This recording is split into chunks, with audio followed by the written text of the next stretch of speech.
எல்லாருக்கும் வணக்கம். நிறைவுடன் தரும்பாது அப்படின்னு சொல்லுவாங்க. அது யாருன்னா உதய் சார் தான். உதய் சார் அருள்களெல்லாம் பழகும்போது எனக்கு பயங்கர ஆச்சரியமா இருக்கும். எப்படி அவங்களால இப்படிலாம் இருக்க முடியுது இவ்வளவு செல்வாக்க வச்சுக்கிட்டு அப்படின்னு. ஏன்னா நானும் கொஞ்சம் ஆடுவேன். அவரை ஸ்ரீராமசாமி சார் சொல்லும் போது கோவப்பட்டு பேட்டி கொடுத்தாரு அப்படின்னு சொல்றாரு. எங்களை மாதிரி இயக்குநர்கள்லாம் கோபம் மட்டும்தான் சார் போடுவாங்க. தமிழ் இண்டஸ்ட்ரியில் ரொம்ப பேர் சாபம் கொடுப்பாங்க, இந்த படம் ஓடக்கூடாது, அது ஓடாது, ஓடுற படத்தை கூட ஒத்துக்கவே மாட்டாங்க. நான் ஓகே படம் ஹிட் பண்ணோன்னா ஃபர்ஸ்ட் உங்களோட அப்பாவுக்கு தான் ஃபர்ஸ்ட் ஃபோன் பண்ணி சந்தோஷப்பட்டேன். சார் சூப்பர் ஹிட் சார், புதுக்கோட்டையில் உட்காந்துட்டு அப்படி சந்தோஷப்படக்கூடிய இயக்குநர்களை சீனா நான் ரொம்ப கோபம் அப்படிங்கிறது என்னுடைய மூலதனம். எதிர்த்துல கோபப்படுவோம், இங்கே கோபப்படுவோம், சிரிக்க வேண்டியது சிரிச்சிடும். எதுக்கு சொல்லுவாரு அப்படின்னா சீனண்ணா அப்படிதான். நானும் சீனண்ணா பாலசக்தி சார் 3 பேரும் ஒரு ஃபங்க்ஷனுக்கு போயிட்டு இருந்தோம்.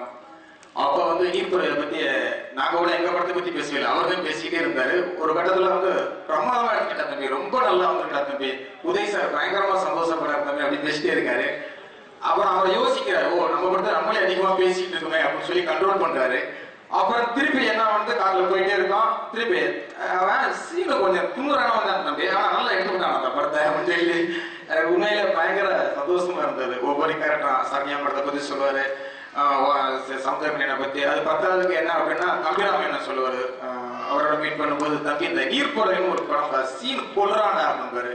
சமுத்திரகணியனோட மீட் பண்ணுவேன், தம்பி இப்பதான் நீர்ப்புறை முடிச்சுட்டு வந்தேன்டா பிச்சுட்டாண்டா அப்படின்பாரு. அடுத்து பார்த்தா யாரோட மீட் பண்றோமோ அவங்க அப்புறம் நம்ம தினகரன் தேவராஜ் அப்படித்தான் தெரியாதான் அந்த படத்துக்கு 3 அவார்டு கொடுத்துட்டாங்க. அந்த படத்துல 6 அவார்டு வாங்கியே திருவேணும் கடந்து உலகம்னு உழைக்கிறான், அவன் பிச்சை எடுக்கிறான் அப்படின்பாரு.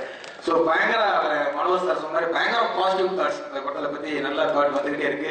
இப்போவும் சார் சொன்னது மாதிரி மேடம் சொன்ன சென்சார்ல இருந்து நல்ல ரிசல்ட் ரொம்ப நல்லா வந்திருக்கு அப்படின்னு சொன்னாங்க. கேட்கறதுக்கே ரொம்ப சந்தோஷமா இருக்கு.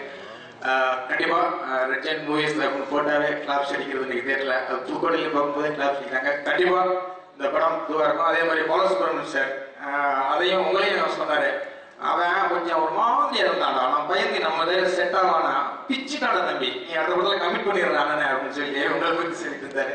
கேட்கறதுக்கு ரொம்ப சந்தோஷமா இருந்தது. அவரை பத்தி அவர் சொல்லிக்கிட்டே இருக்கு, ஒரு நாள் ஃபுல்லா அதை பத்தி எதுவும் பேசிட்டே இருந்தாரு. கண்டிப்பா இந்த படம் மிகப்பெரிய வெற்றி அடையும். வாழ்த்துக்கள், நன்றி.